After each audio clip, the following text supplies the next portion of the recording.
was a full, real jazz player in high school, I wasn't aware of who wrote anything. I probably had in my head about 300 or 400 tunes that I could play, if they were called. But I didn't know who wrote them, and it was of great interest later on when I was really not playing jazz much, but just finding out how these voices really kind of cohered. That is what an Irving Berlin song was. I would have known in my ear still 30 or 40 Irving Berlin songs without knowing they were his songs. So that's been an interesting thing for me to reassemble that repertoire that I used to play in terms of who wrote them. And finding out that, say, a Jimmy Van Heusen song is a very particular thing with certain kinds of strategies and certain very clear compositional points of view, which I, of course, wouldn't have known about at the time because I wasn't thinking of those tunes in terms of their authors. Jazz standards kind of floated free among jazz players. We didn't play from fake books. We just knew the tunes. And so I never saw bylines. And it was really interesting to me to find how strongly profiled all of those writers of that era were in terms of how they approached their craft. And of course, it's much more than a craft for most of them. I've always been very admiring of what those writers did. They did it all. The ones I'm interested in did it all in a very short time frame of about less than 30 years. And they were very apparently generous with each other because there was so much room for them all commercially. And there was a sense of a very functional culture, which I think we in concert music can look at with some profit and some amazement, because there's no genre within concert music that is as receptive to what I would call truly innovative, explorative writing of the kind that so many of those composers did.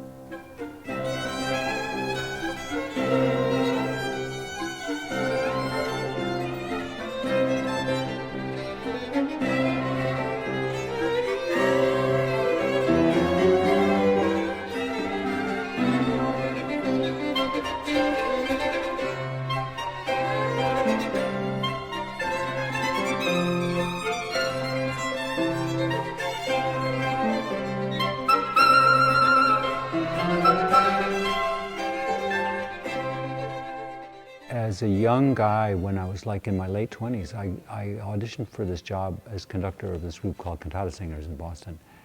And I got the job, and I thought, what is my sort of requirement for doing this job? Well, I'd better look at every Bach cantata.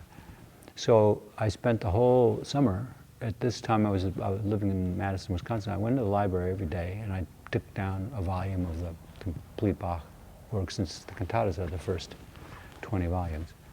And I read through from like morning through to night the 10 cantatas in that volume. And it's the only sort of body. I've never read through all the Beethoven quartets that way, or the way pianists know all the Beethoven. But this is the one thing I actually ever really studied.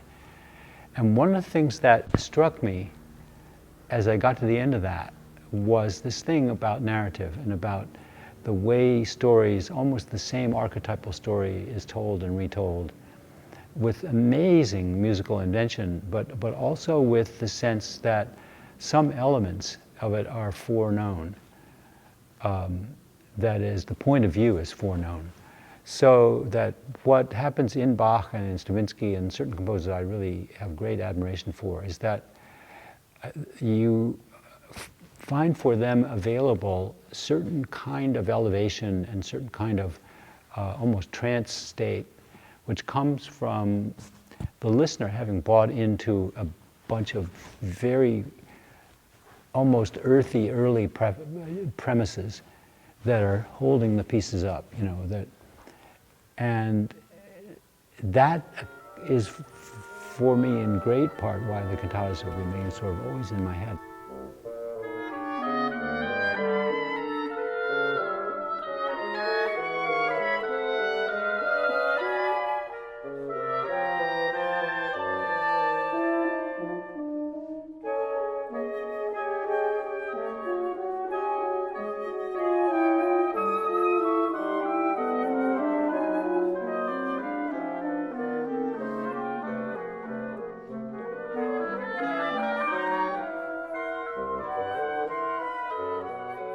It's funny, one reason I don't conduct my pieces when they're new anymore is that the nuts and bolts things are too interesting at that point. You know, I've sometimes given performances, I thought, what an odd idea of this piece, because obviously I was engaged by something which was more important as a way to lead through, you know, kind of leads your hand through. It's not really what it's about, you know. And so that later on, you know, I was able to do much better because it didn't care about that stuff anymore. Your engagement with elements of a piece changes so much. It's a very strange evolution, but you have to watch out for that. And I watch out for it by not conducting stuff when it's new, because I know that I'll be off in a bender somewhere.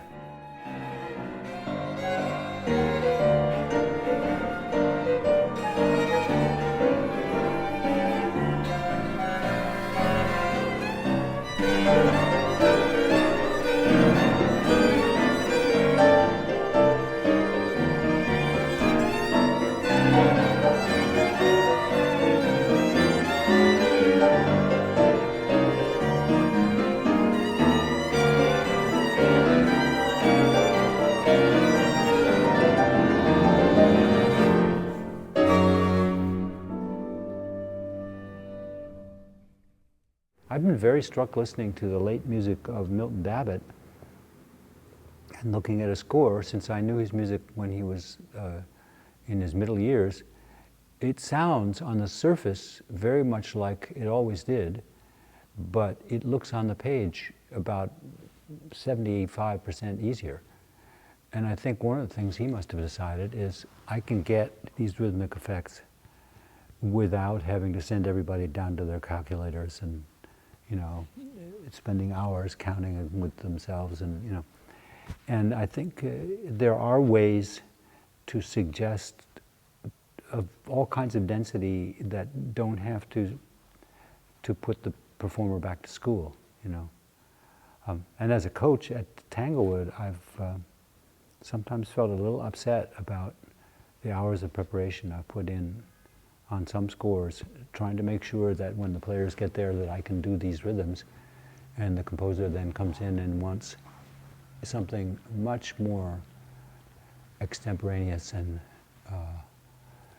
and casual in sound than what the picture suggests.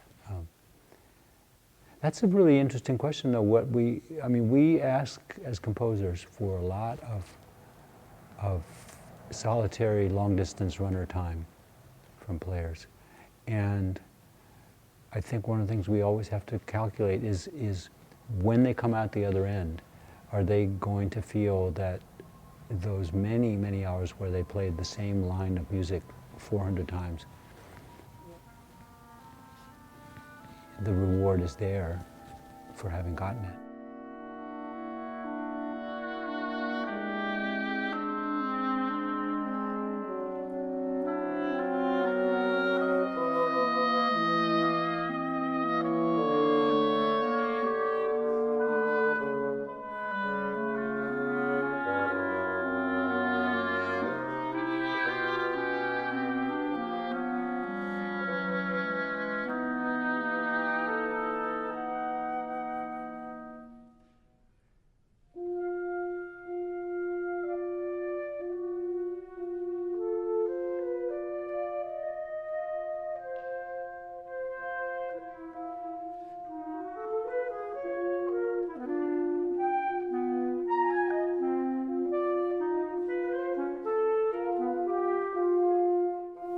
I'm always trying to convince audiences that the interest of a new orchestra piece is that their ears matter there, you know. If they're there for the 9,000th performance of the Eroica Symphony, it doesn't matter what they think. Like it, not like it, they can think it was a good performance or not. It's completely immaterial. But it's very material what they react to when, or how they react with a new piece, because they and a few performers are the issue of whether it'll ever be heard again. I mean, it's in their hands. And that's for some listeners, when you really secure that message, it makes it exciting to be at a concert. Part of the kick of going up to Albany, where the audience hears a much higher diet of new music than just about any orchestra in the country, is that audience is there to hear the new piece. And they're there to meet composers, and they're there because they are ground floor people, because they love the idea that their attendance is making a difference. They're like the sorting channel, you know, they're the shop. And you get such a feeling of exhilaration being in that audience, because all of those people who are there are invested, you know. They feel like we're the people who decide whether this stuff will ever go anywhere. And so they're as important to that event as anybody on stage. And that is probably almost like a recreation of the time when pieces that are standard were new. People showed up to hear Beethoven 3 and they thought, well, what's he got for us this time? And that's the Albany feeling. It comes about by years of persistence of saying the real central purpose of this orchestra is that we play new things.